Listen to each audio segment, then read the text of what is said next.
We're pleased today to welcome Kirk Lane to St. Vincent Infirmary to discuss the opioid epidemic in our state. Appointed by Governor Asa Hutchinson in 2017, Kirk leads efforts in Arkansas to address our opioid problem. Kirk currently serves as the chairperson of the Arkansas Alcohol and Drug Coordinating Council and serves on the Arkansas Prescription Monitoring Program Advisory Board and the National Community Anti-Drug Coalitions of America.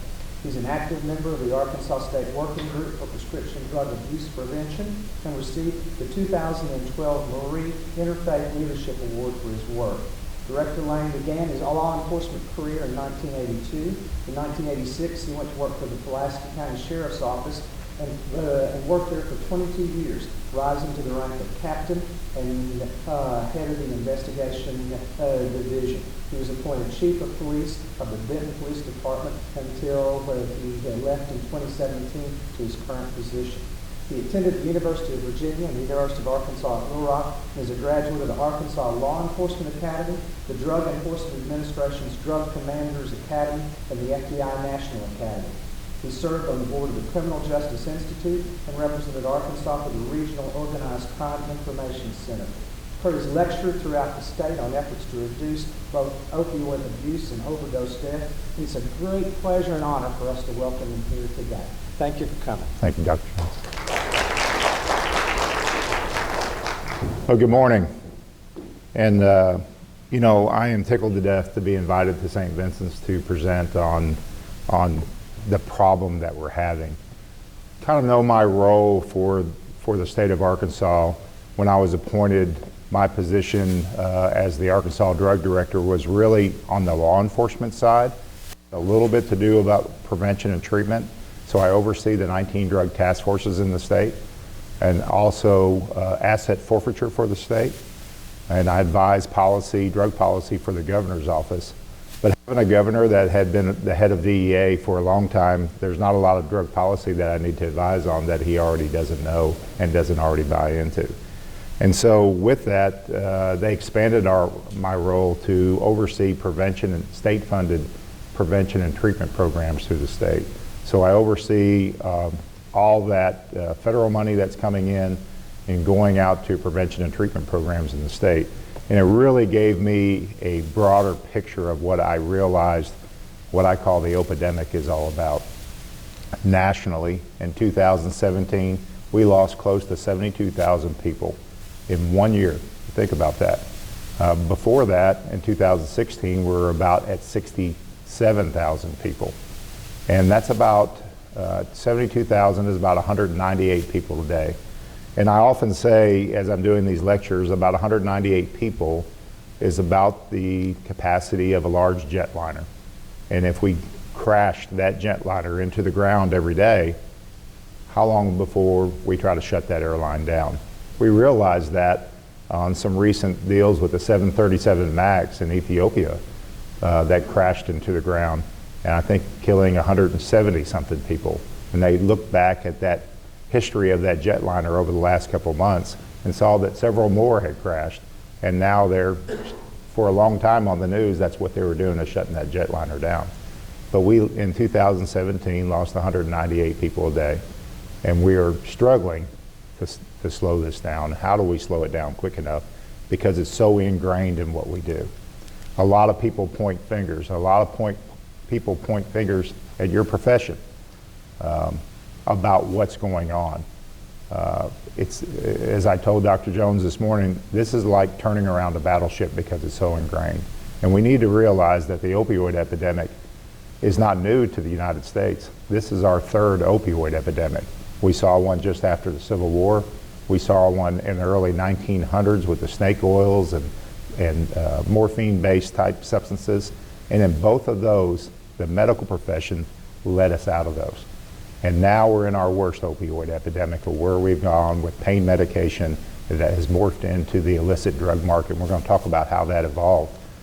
And we're in our worst one, and we truly need the medical profession to lead us out of this one too, and we need to support you in that. So we look at the epidemic and what it's doing. Like I said, we look at just Arkansas. It shows that we had 416 deaths in Arkansas to overdose, the majority of those being to an opioid overdose. And we realize how it affects a lot of different things in our society or in our communities. You know, we're looking at our NAS numbers, neonatal abstinence, where in 2002, we were running across a guideline for many years at about 0.03 births for every 1,000 babies born were an NAS birth, born in withdrawal from the drug that the birth mother was using, mostly an opioid. And we have risen to one of the leading states in the country to now to 4.8 births for every 1,000 children born, or an NAS birth. When we look at the economics of that, where normally a normal birth runs around, from what I understand, about $4,400, an NAS birth runs about $30,000. We're seeing an increase in children entering foster care. A lot of it because of neglect, and the neglect is the leading killer of our kids because the mom and dad or caretaker is involved or has a substance use disorder.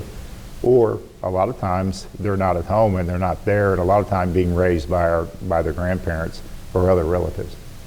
And now we're starting to track a greater risk of HIV and hepatitis C because of the injection cases that are going on, where we're seeing the movement from prescription drug abuse into the illegal heroin, fentanyl, and I'll explain how that works. And moving into that concept, and a lot of people using the IV drugs now, which brings about disease and those issues. So we're starting to track those in our state.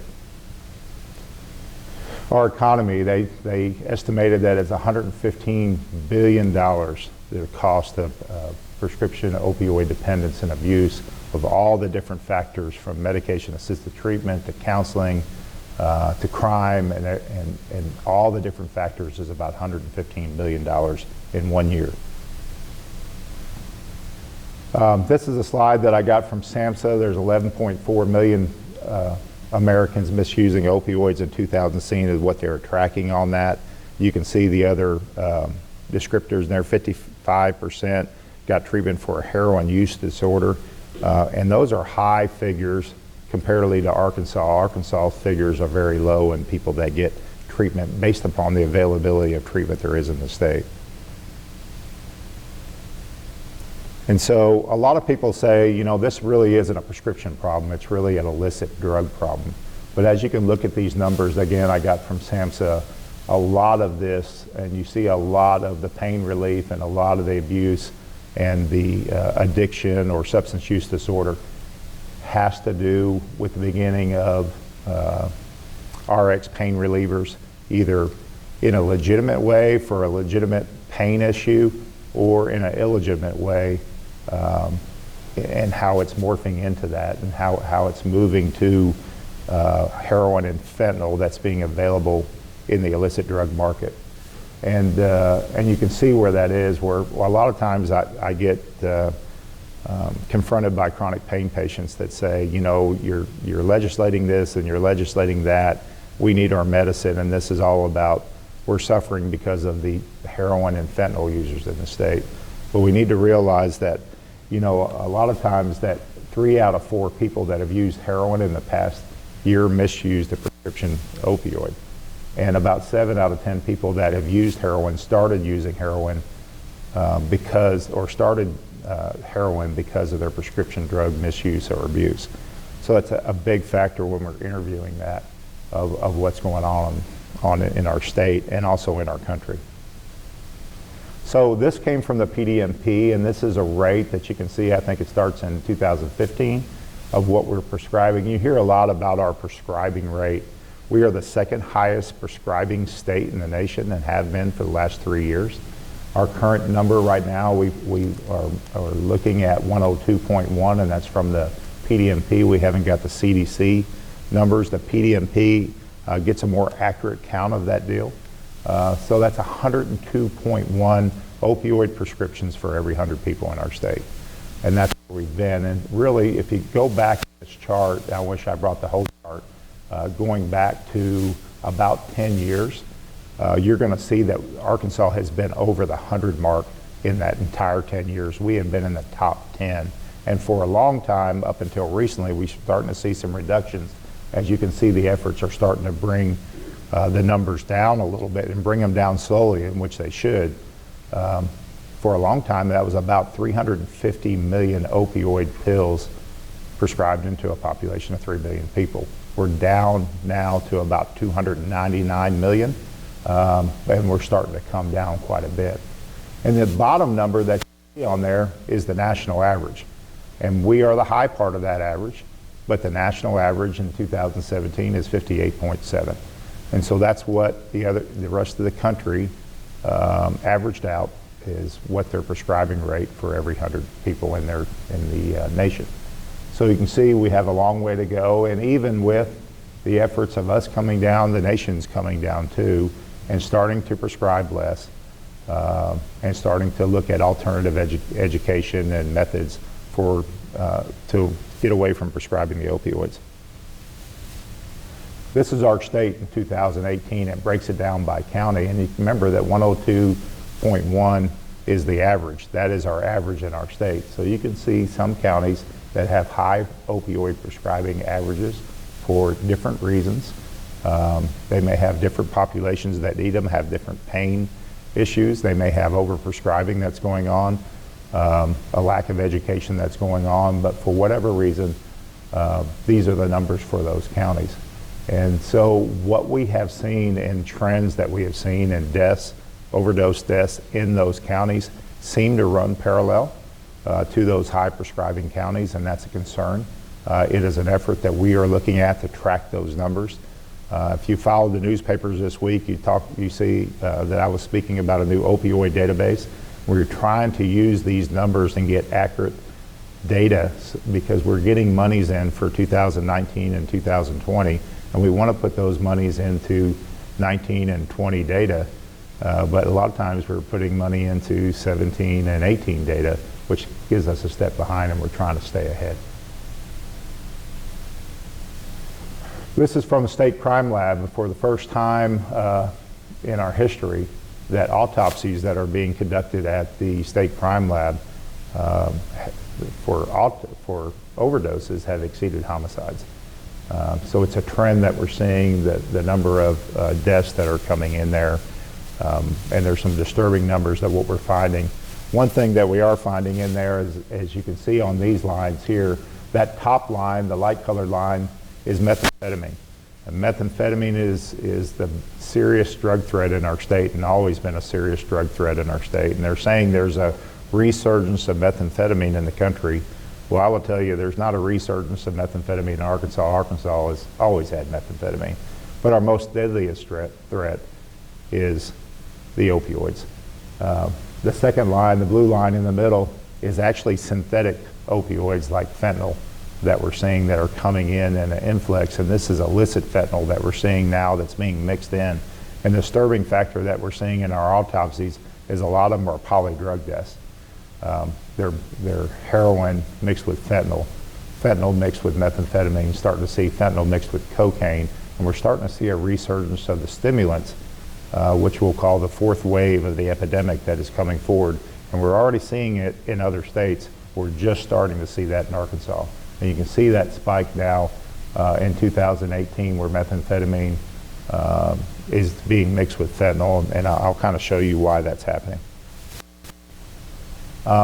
Here's another disturbing factor that came out, and Arkansas leads the nation, and this was emergency departments prescribing an opioid for a simple ankle sprain. We lead the nation 40% of the time. When somebody comes in for a simple ankle sprain, they get an opioid. And this was the 2017 data that they came in and was talking about how we can control our prescribing rate. So just exactly how many pills are going in? This is from the PDMP in 2018. And you can see on the opioids, 186 million opioids, and that's in 1 year, are being prescribed just in Arkansas for Arkansas residents. Benzos, you can see that number and where we're at. It came out a total of 319 million of these type pills. And you can see the number of prescriptions that are ingrained in there. So we try to break down The opioids in there, and you can see hydrocodone leads the pack.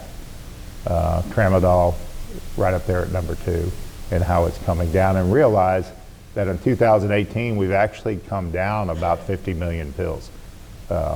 So we're reducing slowly, but we're reducing effectively, but there's still a very opioid dependent population out there.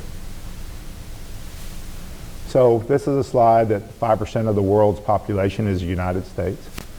We use 40% of the pharmaceuticals produced and 99% of all the hydrocodone products in the world. If I was to add to this, that we consume more than 80% of the opioids of the world's opioid abilities in the world. So we're just 5% of the population. So I talk about the circle of addiction, where somebody starts with hydrocodone, say they've gotten injured or they abuse it. And we have to understand that substance abuse a lot of times isn't about being high. It isn't that concept or the stigma that's out there of somebody with a needle in their arm sitting in the alley. Sometimes it is. Most of the time it's not. A lot of times substance abuse disorder or dependency is about somebody that started off because of a legitimate pain issue or surgery or an injury or something that occurred, and becomes dependent upon that medication. And they become dependent upon that medication to the point where they begin abusing and misusing it, and they don't follow the advice that you guys give them. And they go beyond that, and then it becomes where they need to have it more and more.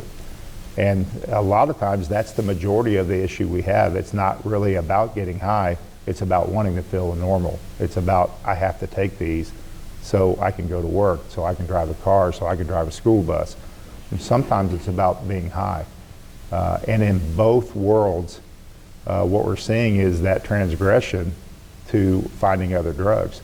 So we started realizing that people 35 and under didn't have maybe a good physician relationship, didn't have a financial good income, and so they go and tend to go more to the illicit drugs, where people 35 and older, on the most part, tend to have good physician relationship and good financial backgrounds and are able to afford their issues, whether it be through the legitimate market of getting a prescription and doctor shopping and different things of that nature, or in the illegitimate market, being able to pay for those drugs. And we realize that those drugs, like this Oxy 80, and if you look at it, it's 80 milligrams, is $80. It's about $1 a milligram on the street. And so if you have a 5 pill a day habit, then you have a $400 a day habit. And addiction or substance use disorder doesn't take the weekend off. So that's 7 days a week that you have to come up with that. So we started seeing problems as we realized that people going into your medicine cabinets, how we were controlling those issues, people doctor shopping, going to different doctors. There's great money to be made on the illicit side of the prescription issue, and then a lot of people can't afford that, and some people that I've met had a 60 pill a day habit, where it may be on a 10 milligram hydrocodone, but they had a 60 pill a day habit. And so at the height of that, it was an easy transition to use heroin. And heroin in our state is really almost new. It's about 3 or 4 years into the heroin issues in our state, where a lot of states have seen this 10 years ago. But we're just starting to see the supply of heroin come into our state. And why is that? Because a lot of the heroin that's coming in our state is coming in south of the border. A lot of the fentanyl that is coming into our state is coming from China. China produces fentanyl at a high rate, illicit fentanyl, and they found that they started to struggle trying to get into our ports, so they started putting it through the mail. We started working on that, trying to break that effort. So they hooked up with the Mexican cartels and are now distributing fentanyl, and now the precursors to make fentanyl, to Mexico. And Mexico is bringing up a lot of it through the methamphetamine couriers and cartels that they have south of the border. So if they bring 10 kilos of methamphetamine, they'll say, hey, add 2 kilos of that. You know, the cartels are not about healthcare, they're about making money. That's what drug dealing is all about. They hire people to figure out how to thwart law enforcement. They hire people on marketing to understand the opioid epidemic, and they study what the opioid epidemic. So they study the figures that Alabama is the #1 prescribing state, Arkansas is the #2 prescribing state. It's just a good business decision to put heroin and now fentanyl into those communities, because it's all about making money, because you have an opioid dependent population there, and people are going to tend to go to that and be attracted to that to get what they need. So I want to talk about fentanyl in a little deal, and I do this demonstration a lot of times, and you can see where a kilo of cocaine, depending on supply and demand, a lot of these figures have dropped quite a bit lately because of a supply will reduce the amount, but a kilo is 2.2 pounds, and it could cost you $20,000 to $46,000 depending on supply and demand. You see where a kilo of meth is 10,000 to 90,000. 90,000, what we were seeing in the northern states that don't have the influx of methamphetamine like the southern states do, like Arkansas. A kilo of heroin's running 32,000 to 75,000, but a kilo of fentanyl, which is 50 to 100 times stronger than morphine, or excuse me, from heroin, heroin is twice as strong as morphine, and fentanyl is 50 to 100 times stronger than that, is at $3,500. So an investment of $3,500 could yield you, barring any unforeseen circumstances, over $1 million in profit. And so that is the problem we're having. We're starting to see fentanyl coming into our communities 50 to 100 times stronger than heroin, mixed into a lot of different drugs, even marijuana. So to kind of give you an idea of that, next time you look at a sweet and low package, realize and look at the package and see that it contains 1 gram. And that is 1 gram. And the consistency of sweet and low is similar to fentanyl, illicit fentanyl. And if that's 1 gram of pure fentanyl, then that's 1,000 dosage units. It only takes a little bit of fentanyl mixed into something to get you high. In that 1 gram, that's 500 lethal dosage units too. So actually, 1 gram of pure fentanyl can kill 500 people. Last year, the United States intercepted over 3,000 pounds of fentanyl coming into the United States. That's enough to kill the U.S. population twice. That is the growing epidemic that we're seeing in there, because fentanyl is coming in. And that's why we saw the big surge in the synthetic opioid deaths all across the country are having to do with fentanyl and how we're dealing with that fentanyl deal. I know that we've already seized probably 2 or 3 times what we seized last time, just this year so far coming into our country. So we have a long ways to go with fentanyl, because the profit of it, the potency of it, people are attracted to it. Our young people now and our people that are abusing it are asking for it by name, where before they really didn't know, they thought it was heroin, but now they're asking for it by name. And you hear it called China White and different names that are coming out, but people are attracted to it. In Baltimore, they realized they had one street in Baltimore where they started seeing an upsurge of IV deaths because of the illicit heroin that was in that in that city. And they realized that people were mixing fentanyl with heroin, or pure fentanyl, what they were injecting in there. So they put out a public awareness notice that, hey, if you're buying off 3rd Street, you know, be aware that fentanyl is in there. And within days, they probably increased the level of marketing in there 3-fold, is what they tell me. It became a dangerous deal to do. People were attracted to it, saying it's not going to kill me, and I want that high, and that's where I want to go. So we have to be careful with the messaging about fentanyl, but we need to realize that fentanyl is a real threat to our communities and our country, and especially here in Arkansas. DEA tells me that half of the fentanyl, or excuse me, half of the heroin that we're buying in central Arkansas and northwest Arkansas now is either coming back pure fentanyl or heavily laced with fentanyl. And people are selling either knowingly or unknowingly as heroin and there's fentanyl now. We look at the waves of what's coming in, and we kind of see that top line right now was the commonly prescribed opioids that people were abusing, and it's starting to level off a little bit with all the efforts great efforts by the medical community like yourselves, great efforts of educating our communities. We still have a long ways to go, but it's starting to level off in what we're seeing in those prescription opioid issues. But what's taking the place now, you're seeing heroin starting to level off, and the synthetic opioids like fentanyl and even tramadol are skyrocketing now as being the leading cause of type deaths that we're seeing across the country. And then we're bracing for the fourth wave, which is the stimulants, whether it be prescription stimulants or the illicit stimulants like methamphetamine and cocaine. So, we're seeing a lot of signs of progress in medication-assisted treatment.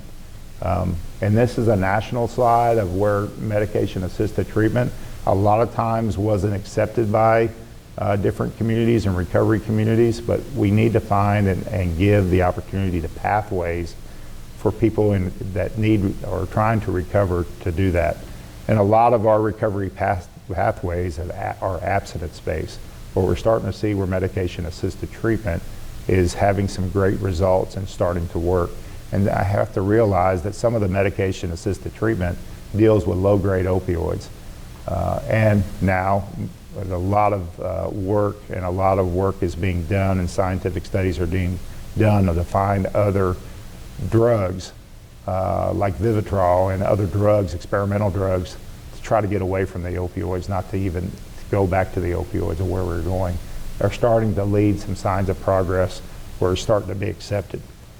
The one problem we have in Arkansas, and this is our recent, I just got these figures, but these are DEA wave prescribers or data wave prescribers that have the ability to provide medication-assisted treatment in our state.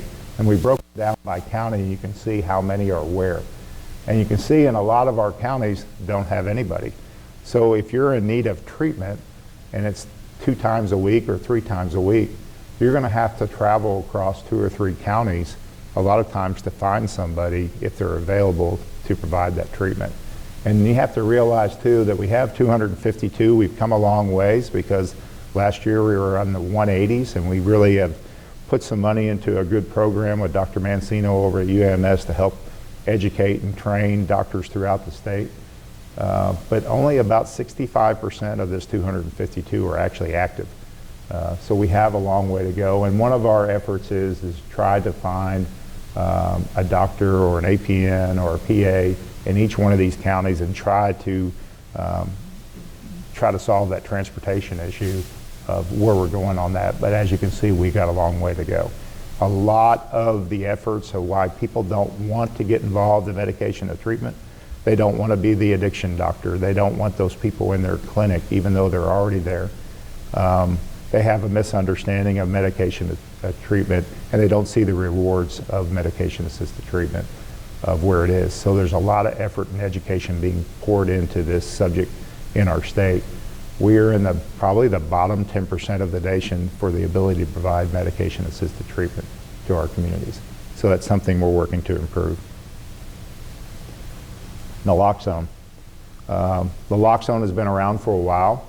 In our EMS communities, it has been the realm of the paramedics.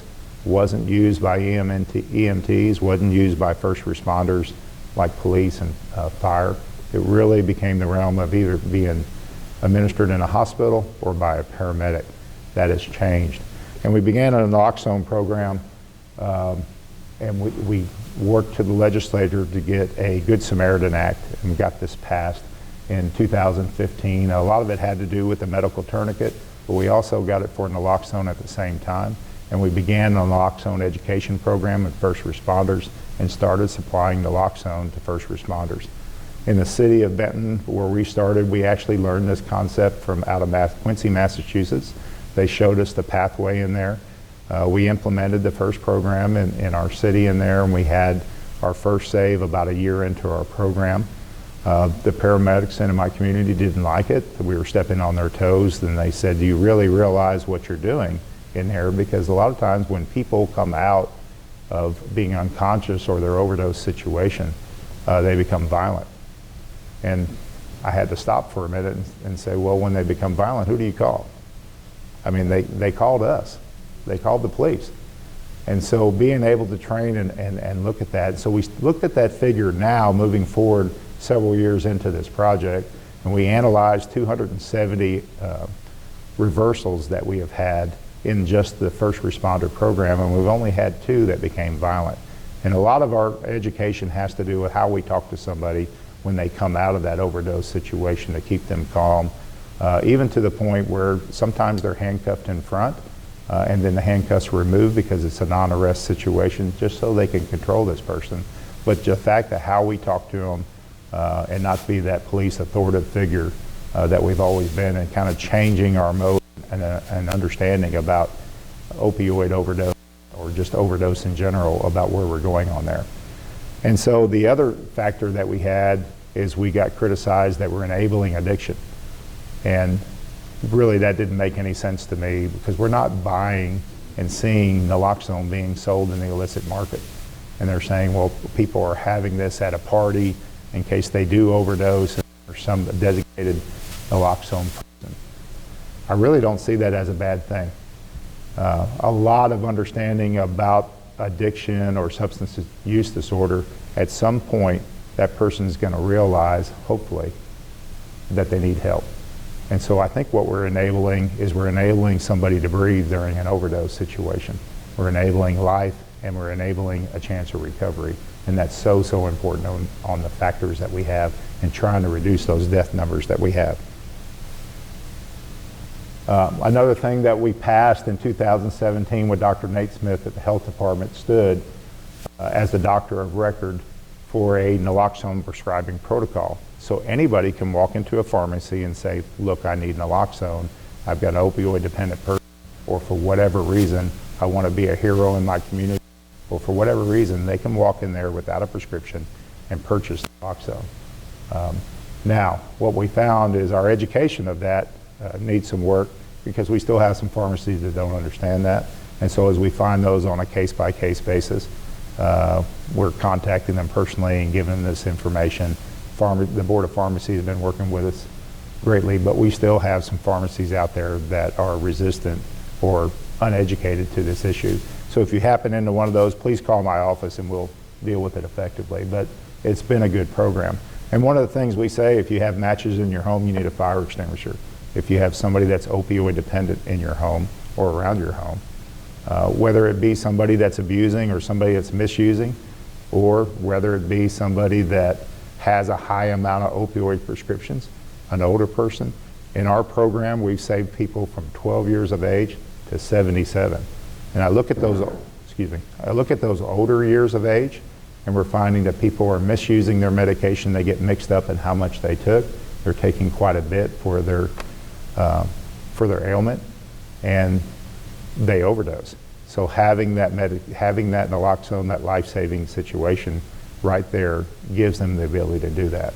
Now, in all of our training that we're doing, we always say, call EMS, get EMS started. One of the first steps that you have at EMS started, because what we're seeing in a lot of our naloxone, especially with the integration of fentanyl, that it's taking more than one dose. Most of the time it's taking 2, but we have seen some 3s, and we have seen as high as 7 doses of naloxone to bring this person back. This is a picture out of East Liverpool, Ohio, but it's a common picture of what we're seeing, and this is what the police see when they go out on the scene. In this case, this young man had gotten off his school bus, and these are his grandparents. His mom and dad were in jail for drug issues, and his grandparents were waiting for him at the school bus when they decided to inject with heroin that was laced with fentanyl. And this is what we see out there on the street, and they've seen it quite a bit lately. These people were actually saved with naloxone, but the impact of, this is a young man that now will probably end up in foster care, probably end up with, scars emotionally for the rest of his life, has a high propensity to be a drug user in the future, and that is what we're saying. So we're educating on what to look for, especially with our first responders, and now we're expanding that program to community groups, churches, recovery programs, and just recently we were able to do every school nurse in Arkansas. We hope to be by September. I think we were at 600 trained out of the 1,100 there are in Arkansas, all provided with a naloxone kit. So every school nurse will have their own naloxone kit to save somebody. We've had several saves in our schools. At Central High School, a girl who was going through recovery that had an opioid substance abuse disorder, mom had the presence of mind to put a naloxone, nasal naloxone administration type device in her purse. And she had the presence of mind to tell her friend. But she also had the presence of mind to go into the restroom and shoot up. And she overdosed. And as first responders got there here in Little Rock at Central High School and the school nurse, they could not revive her until the girl that was with her said she's got naloxone in her purse. The fire department picked up the naloxone. They sprayed her or administered it and brought her back to life, and she's alive today because of it.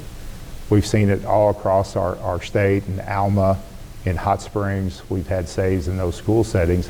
Not so much sometimes with our kids, but a lot of times people that visit the campus. So you have a football game and you have other parents and people that may have a dependency that come on there. So being prepared for that is what we're trying to train those communities to do. And we're seeing some success in it. This is an excerpt out of the file that we're keeping, and this is some of the data that we're keeping in there. We're kind of keeping track of where it is. So when I started this back in 2016, we started seeing, as you see this column over there of the suspected substance, were mainly RX type prescriptions. But now what we're seeing is a mixture, a lot of it heroin, fentanyl, mixture type substances. As you can see in 2018, it's really starting to change in a heroin. A lot of the heroin could have been fentanyl, but this is what the officer or the first responder suspected at the time. And it's really given us tell what's coming into our communities. This is EMS. And this is a new slide that kind of shows you some really disturbing facts. That was 2017, and that's what EMS reported, what they were administering naloxone on their runs. And you can see in almost every county in the state between 17 and 18, almost every county, either doubled, tripled, or quadrupled. And it tells you what's going on in our state. Now, part of the reason for the influx is the fact that EMS is now given the ability for EMTs to provide naloxone and trying to keep naloxone on those units when they're responding. But the truth of the matter is they're starting to see and administer to a lot more overdoses that are occurring in our state. And they're actually saving quite a bit of lives. So as we see stuff growing, and you can see it growing greatly, these are some of the data that we're trying to get in so we can put resources like naloxone and community education, health education into those communities to try to do a better job. In Arkansas is an app that we just launched about 3 months ago. We started getting a lot of calls from different people in the community about how can we get the training to administer naloxone, which is very, very simple. But it became to overwhelm us. So we started thinking of a way of how we can put this out. And so we came out with this app. It's open on Apple phones and now on Google Play. And it's free for somebody to download. It's specific to Arkansas. It has the Arkansas statutes in there that you saw. But you can look at the board when you press on it. It kind of gives you the signs of an overdose, what to look for in somebody that's overdosing. But more importantly, it's got that Rescue Now button. You can hit that Rescue Now button. It'll ask you what kind of naloxone that you have, and then hit on that. It'll dial 911 for you if you want it to, so you can get help coming, and then it'll walk you through the steps of actually having to save somebody.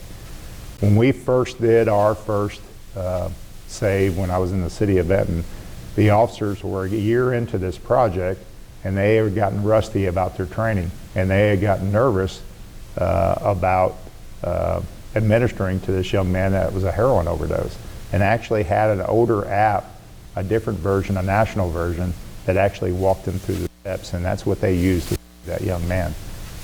So we saw the value in that, but we also saw the value of what we do after the overdose, which is so important. Are we steering the person to try to get, because we know as arrest sometimes is that moment where somebody realizes that, hey, I need to stop this behavior and change and get recovery. So is an opioid overdose. And it might not be the first one, it may be the fifth or sixth one that they finally realize that I need help. And so we wanted to give them where they can go for treatment, or what prevention information, what is treatment, what kind of treatments are available, where are the recovery programs, because a lot of times people don't have the money or don't understand, or there may be bad stigma in the air about recovery programs. So we wanted to give them where those funding programs, whether they had Medicaid or whether they had no insurance or whether they were underinsured, that there are programs and there's money available for them to get treatment and go into recovery. Our Take Back program, you can see is down there in the bottom, and I'll talk a little more about that in a minute. But here, just a lot of information, the latest and greatest, newest information that we're getting, statistics and stuff like that, that you can get on that app, and it's right there in the palm of your hand. And what we're finding is a lot of people that are overdosing, they all have a phone. Everybody's got a phone. And so we're seeing that information go out there. This is what we're seeing, that, and this number really is not correct from what I understand, that prescription drug abuse, that we saw the amount of prescriptions that are being prescribed and the amount of pills out there. And this slide tells us that 40% go unused. I would venture to say in Arkansas about 53 to 54% of the drugs that are prescribed are going unused. And so they're ending up in our cabinets. And our medicine cabinets is where I kept my medication for a long time. My parents kept their medication. My grandmother kept her medication, and everybody knows it. And I venture to guess that we all have a cabinet or a medicine cabinet or a kitchen counter that we keep our medication on. And people are looking for these medications that are in this lifestyle. And so we started to come up, and this is where we came up in 2010 with the Prescription Drug Take-Back program, teaching people to monitor, secure, and dispose of their medication safely, to try to reduce that abuse that was going on and to educate every home on how they could be a factor in this. Because we realized the level of medications that were out there. At one time, they estimated that over 70% of the drugs were abused were coming from our homes. Now it's reduced down to about 63%, from what I understand, because of the prescription drug take-back efforts. We collect a lot in our state. We're in the top 4 of the United States for how much we collect. But this program really, again, wasn't about how much we collected. It was about getting that message out there, and how much we collected was really a tell on how good we were getting the message out there. And you can see in our last one, we broke our record at 28,000, almost 29,000 pounds. That's 2 tractor trailer loads of prescription medication that got removed from the state and incinerated. And that's in a 6-month period. We do this every 6 months. So we still have a lot that's out there. We have a lot of people that are buying into the program.